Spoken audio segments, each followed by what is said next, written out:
Nice. Thank you. Thank you, Mr. Chair.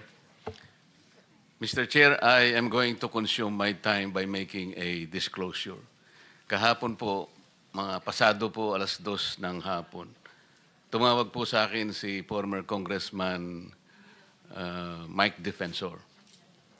Tinanong ko po kung ano ang kailangan niya. Meron daw pong isang tao na matagal na po niya kung gustong kausapin para sa isang paglalahad ng kanyang nalalaman tungkol po sa ating iniimbestiga sa committee ito. Sabi ko, madali ba yan kasi meron kaming session, mag-uumpisa yun ng alas 3. Sandali lang ito, sabi niya, kasi nandito lang naman kami rito sa may Golden China. Ito pong restaurant malapit sa atin. Mga 5 minuto lang po siguro mararating natin. So ako po ay nagparaya at pinuntahan ko kung sino yung sinasabi niyang tao. Kasi po meron na raw po siyang draft na salaysay na kung gusto ko raw pong makita. So Mr. Chair, ako po ay nagpaunlak para makita kung talagang meron ngang ganung tao at meron nga siyang gustong isalaysay.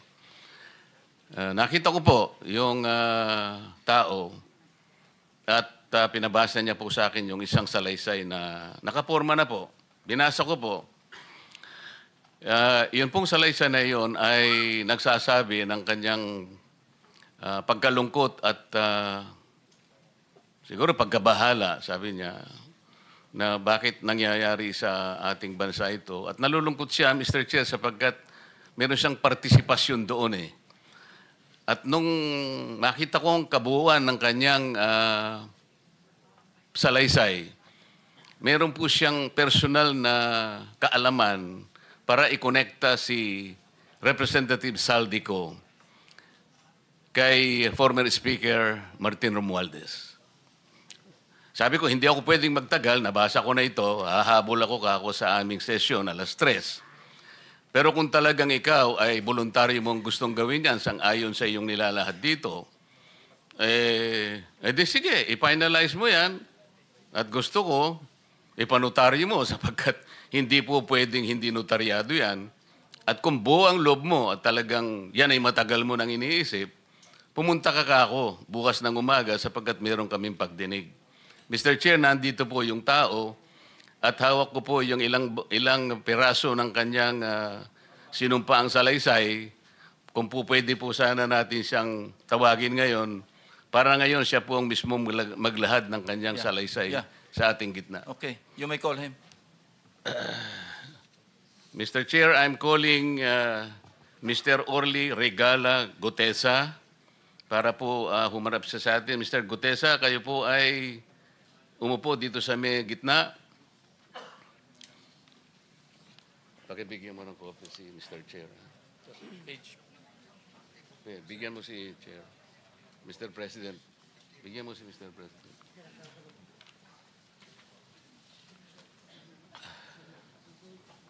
Manatili ka muna nakatayo kasi nunumpa ka.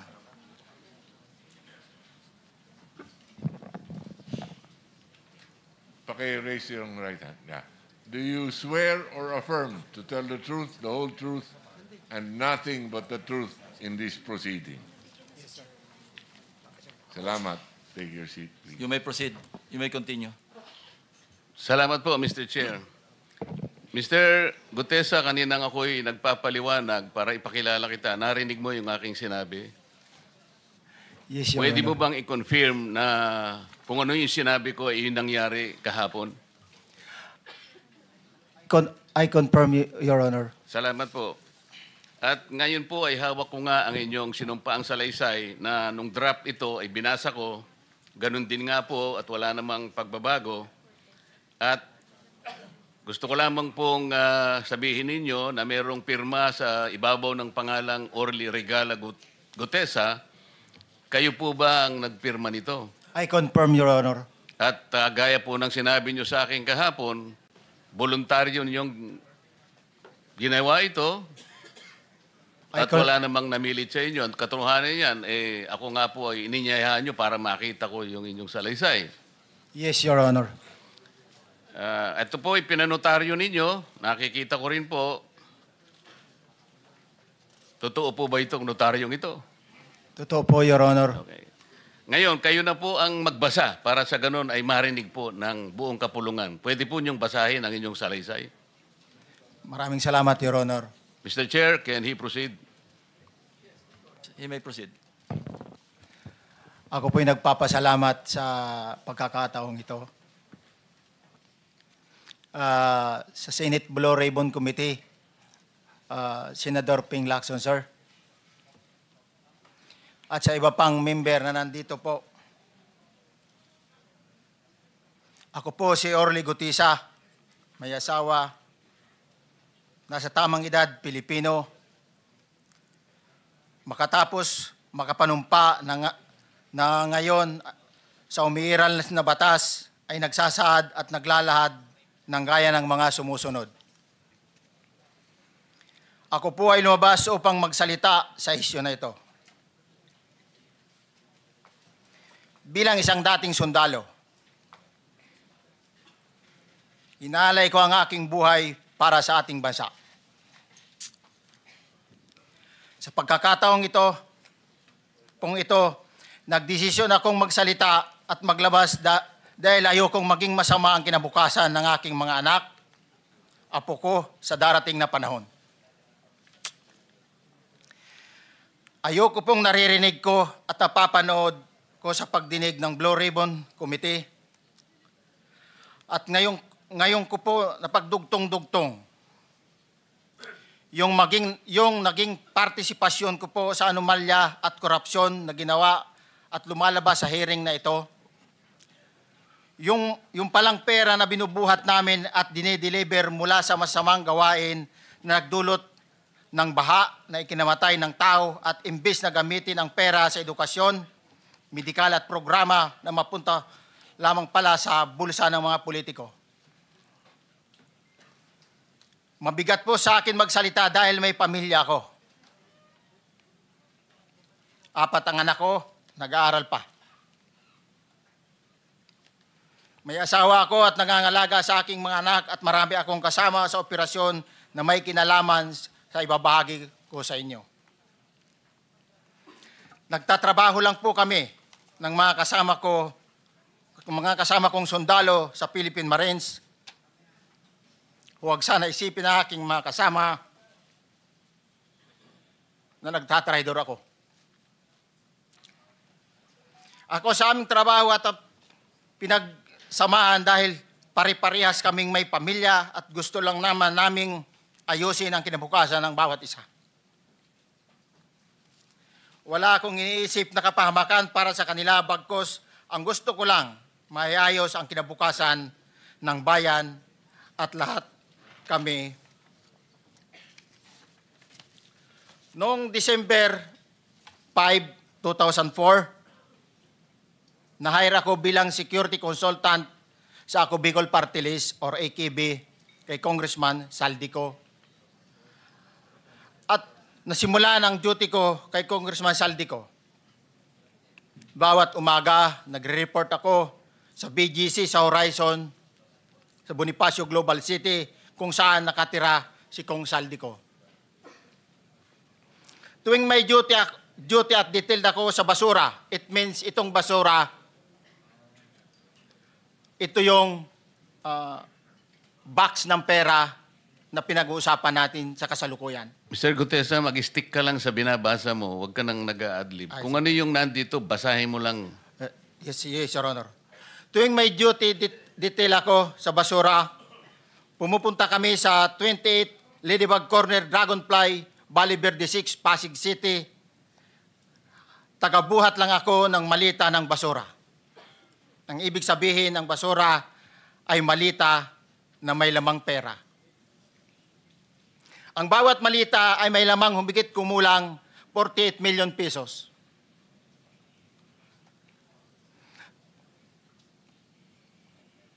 Ang bawat malita ay may post-it na nakadikit na nakasaad kung magkano ang laman ng bawat malita.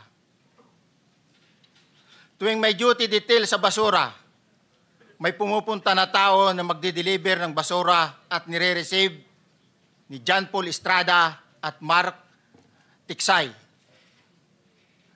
ang mga executive assistant ni Congressman Saldico at sila ang mga detailed sa mga ganyang activities.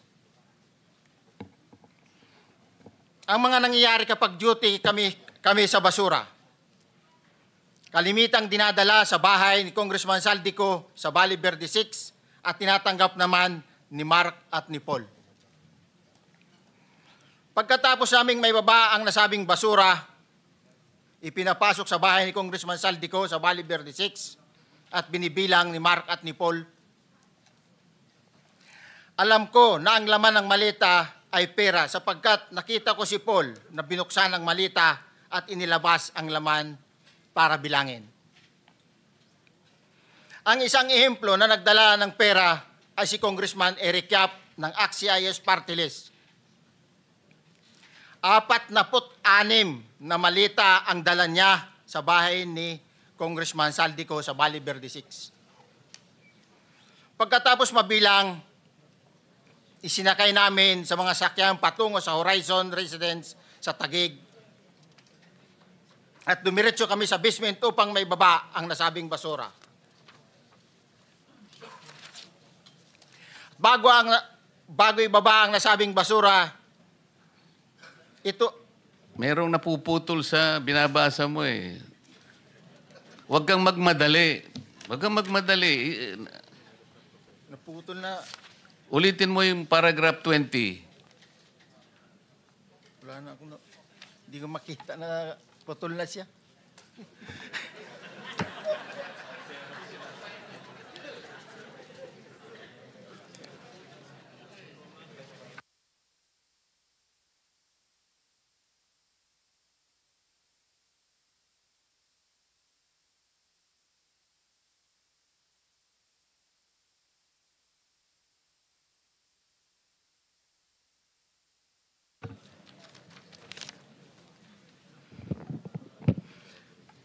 Pagkatapos, mabilang ang sinasakay namin sa mga sakyang patungo sa Horizon Residence, Taguig. Pagdating sa Horizon Residence, dumidiretso kami sa basement upang maibaba ang nasabing basura at dalhin sa unit ni Congressman Saldico sa 56th floor sa nasabing lugar kung saan siya nakatira. Bago ibaba ang nasabing basura, ito ay bawas na. Halimbawa, nag-akyat kami ng 46 na malita. Ibababa lamang namin ay 35 malita para i-deliver sa bahay ni House Speaker Martin Romualdez sa 42 McKinley Street, Taguig. Ang labing isang malita ay naiwan sa taas ng 56th floor sa Horizon Residence. Humigit kumulang 3 beses ako mismo ang nag-deliver ng basura sa bahay ni Congressman Saldico sa Horizon Residence at sa mga bahay ni Speaker Romualdez sa 42 McKinley Street, Taguig. Mas maraming pagkakataon na nagde-deliver kami ng basura sa bahay ni Speaker Romualdez at sa bahay ni Congressman Saldico dahil iba-iba kaming mga nakadetailed na close-in, back-up at advance party na nagkakaroon ng rotation. Sa huli, ako po ay nagnanais na mapasailalim sa Witness Protection Program dahil alam ko po nanganganib ang buhay ko at ang aking pamilya sa ginawa kong paglalahad na ito. Sa katotohanan na ang lahat ay nilagdaan ko, ang salaysay na ito ay kusang loob at walang anumang pamimilit at bunsod lamang ng hangarin matulungan ang ating bansa. Ito po ay nilagdaan ko, Your Honor. Thank you, Orly. Before you proceed, meron lang ako papakitang litrato sa iyo, no? I-confirm mo, kasama na rin si Bryce, kung yan ba si Paul na binabanggit mo. I confirm, Your Honor. Yun nga po, Your Honor. Siya po. Okay, so, yeah, for the record, andito po yung litrato nung binabanggit na si Paul Empleyado nito.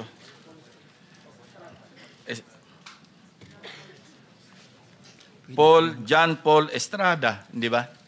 Yes, Your Honor. Oh, sige. Thank you very much. You may continue, Senator Marcoleta. Thank you, Mr. Chair. Mr. Gutesa, dito sa iyong paglalahad ay gumawa ka ng isang paghalimbawa.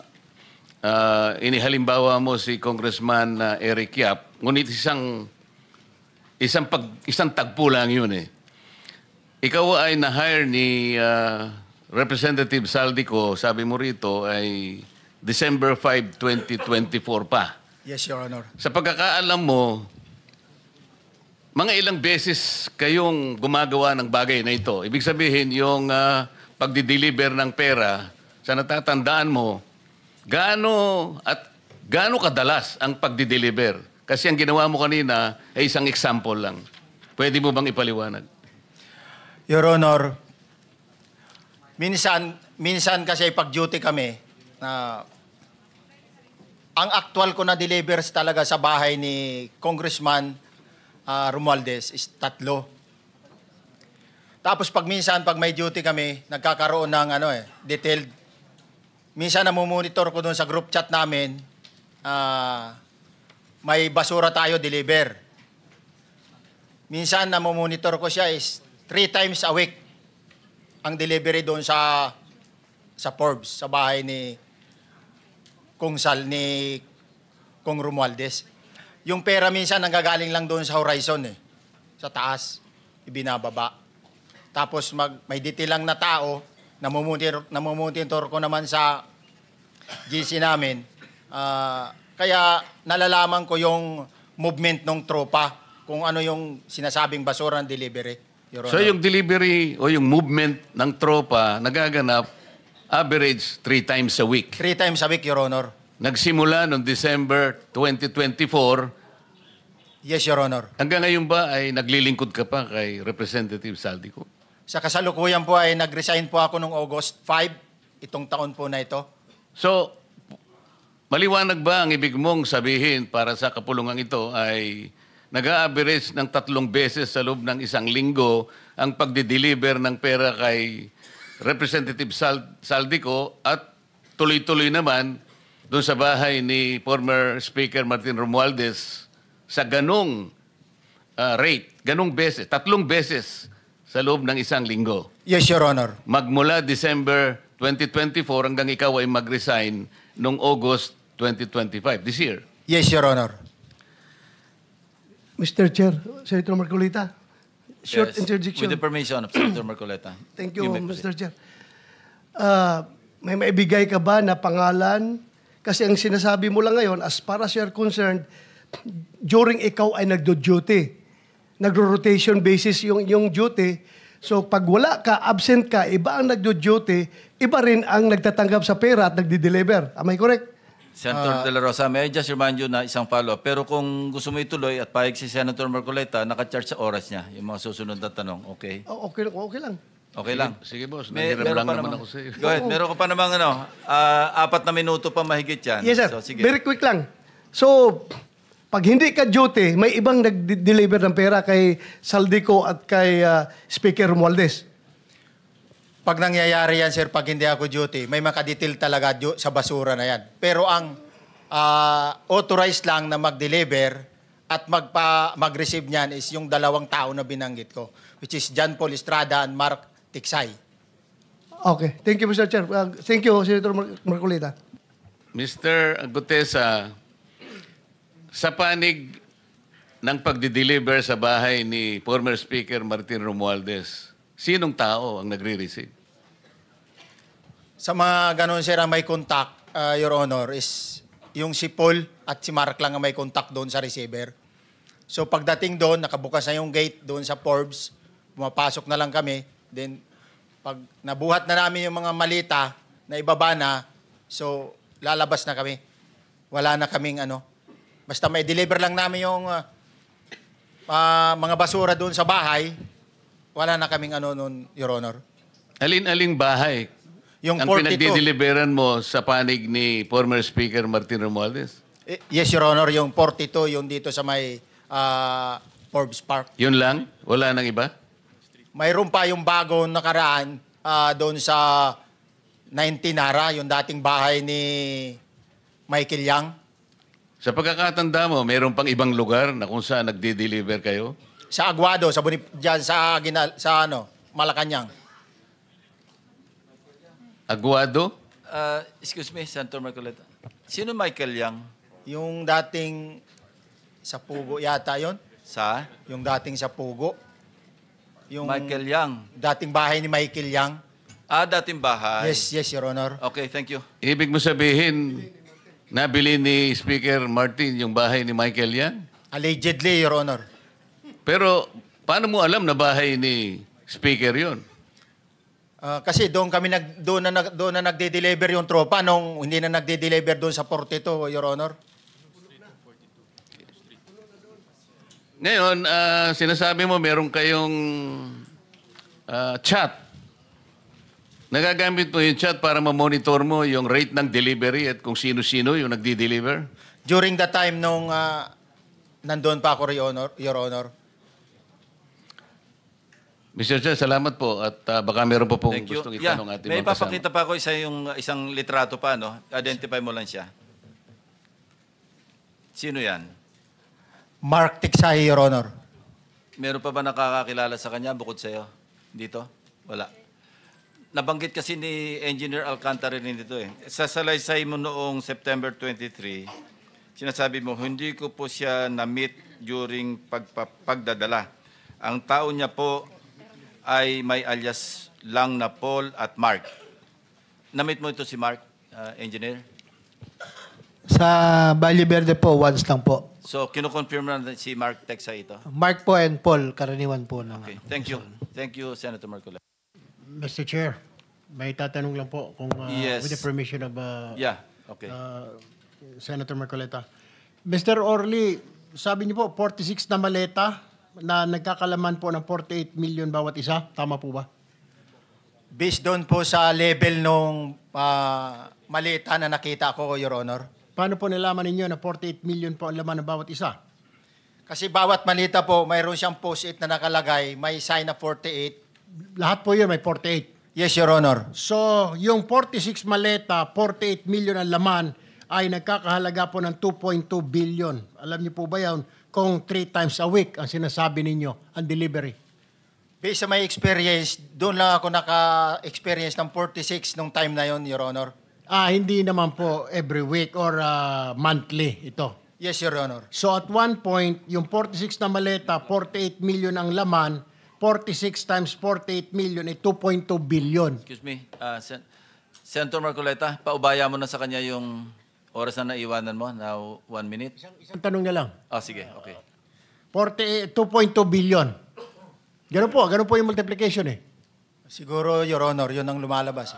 So one time lang po ito. One time lang po, yung time ko lang yan, nung panahon na na-identify ko si Congressman Yap, Your Honor. Alright, maraming salamat po. Thank you. Yung paghalimbawa mo, kaya mo ginawa, dahil yun ang pinakamalaki.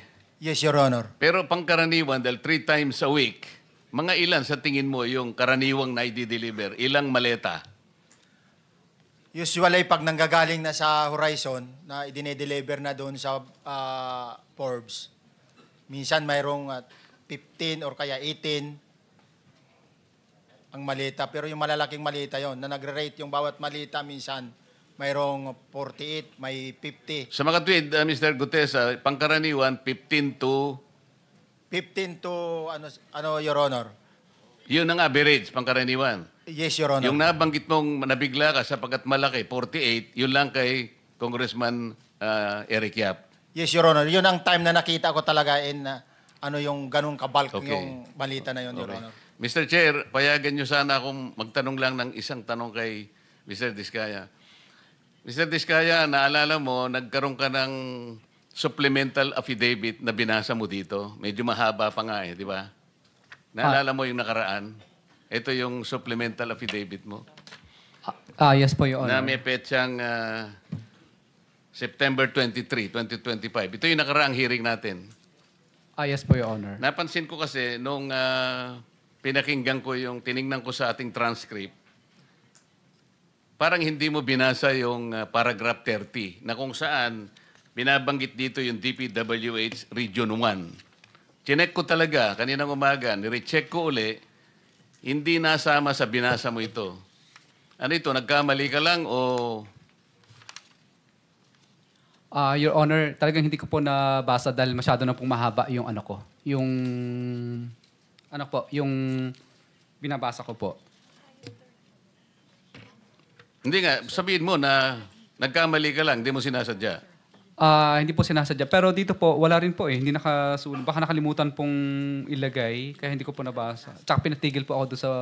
Nakatigil... ito, sorry. Nagkamali po ng page. Ito po, 30 po sa Region 1. Meron pala. Oo nga, nandito yung paragraph 30. DPWS Region 1. Yes po, Your Honor. Pero nung checking ko yung transcript, hindi mo binasa ito. Opo, yes po, Honor, kasi mahaba na po. Hindi, nabasa mo yung 31 hanggang 37. Eh. Ito nalaktaban mo yung 30. Kaya lang ako nagtataka, kaya tinatanong kita, sinadya mo ba to o nagkamali ka lang? Hindi po, Your Honor, kasi napatigil na po ako nung Hindi sa nga, dulo sagutin po. mo, nagkamali ka lang. Hindi po, Your Honor. Hindi po ako nagkamali. Ano nga? Sinadya mo?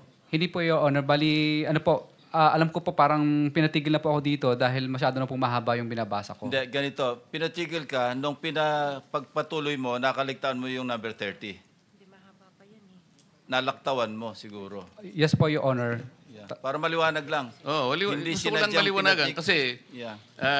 nabanggit ko na kanina na naimungkahi ko na sana'y tawagin din si Governor Chavit Singson. Baka ka kung may connecta doon sa ano mo, baka ka kung sinadya mo. Ngayon, kung sasabihin mong nagkamali ka lang, tatanggapin ko yon. Your Honor, hindi po ako nagkamali. Naalala po, hindi lang po nabasa. Okay. Salamat, Mr. Chair.